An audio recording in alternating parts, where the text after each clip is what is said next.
Honorable Valère Tchobo, député béninois à l'Assemblée nationale, 8e législature, élu dans la 9e circonscription électorale, a été reçu à Lomé par une équipe de Actu Monde TV, AMTV. Il était au micro de Hervé Dagba, notre correspondant au Togo. Alors aujourd'hui, quel est le climat actuel dans votre élection électorale veille d'une élection législative? Oui, c'est le climat naturel. Vous savez, vous me demandez sur le climat qui règne dans l'arène politique, surtout dans l'arène politique, puisque nous sommes politiciens. Moi, je vais simplement vous dire que les choses se passent comme ça doivent se passer. Et c'est vrai qu'il y a des guéguerres, des distorsions, des tiraillements, ce qui est évident et normal, puisque nous sommes des êtres humains. Et partout où il y a l'intérêt, c'est comme le miel et la fourmi. Vous déposez un peu du miel ici, c'est sûr que vous aurez plein de fourmis. Et c'est ça qui dénote de ces tiraillements, de ces guéguerres, parce que bon, les ambitions sont partagées, et aujourd'hui la jeunesse veut que les anciens partent, et les anciens veulent bien se faire maintenir parce qu'ils ont l'expérience du terrain, et tout ça, c'est de bonnes guerres. C'est de bonnes guerres parce que c'est l'intérêt qui est en jeu. C'est l'intérêt qui est en jeu. Mais nous, on souhaite qu'on voit aussi la nation.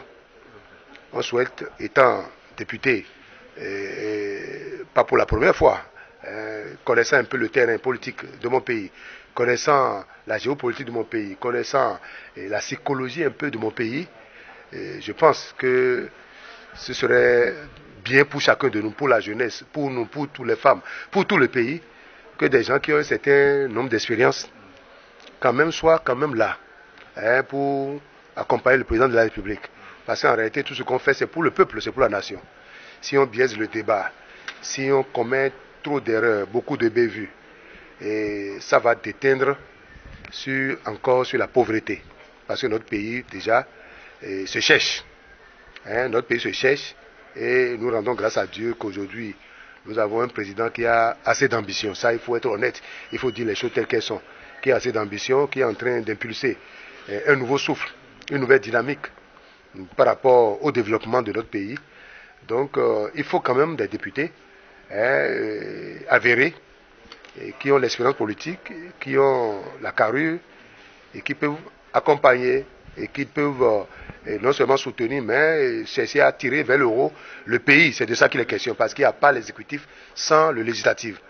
Donc, que cet exécutif et ce législatif soient quand même un peu compacts, soit ce qu'il faut pour le bonheur de nos populations, parce que nous, députés, nous sommes là pour les populations. C'est vrai, 1000 personnes dans nos circonscriptions ont l'ambition, c'est légitime, mais nous demandons quand même au peuple d'être vigilant, d'être sage, afin que le pire n'arrive. Alors, il y a un sujet qui diffère beaucoup la chronique, actuellement, les débauchages. Les UP qui devient BR, BR qui devient UP et tout ça. Quelle est votre analyse? Oui, ça, c'est pas bon. Ça, mon avis est très clair dessus. Et j'ai beaucoup échangé avec les différents sommités de nos différents partis politiques. Et le problème qui se pose là, c'est un peu comme la loi est muette là-dessus. Dans les tests, on n'a pas insisté, on n'a pas mis un doigt sur ces genres de choses. Et ça gêne. Parce qu'en réalité, il y a un accord de gouvernance qui lie le BR et l'UP en temps normal. Donc, aucun élément du BR n'a le droit d'aller débaucher un élément de l'UP et vice-versa. Mais c'est le contraire que nous voyons, nous constatons sur le terrain, ce qui est dommage.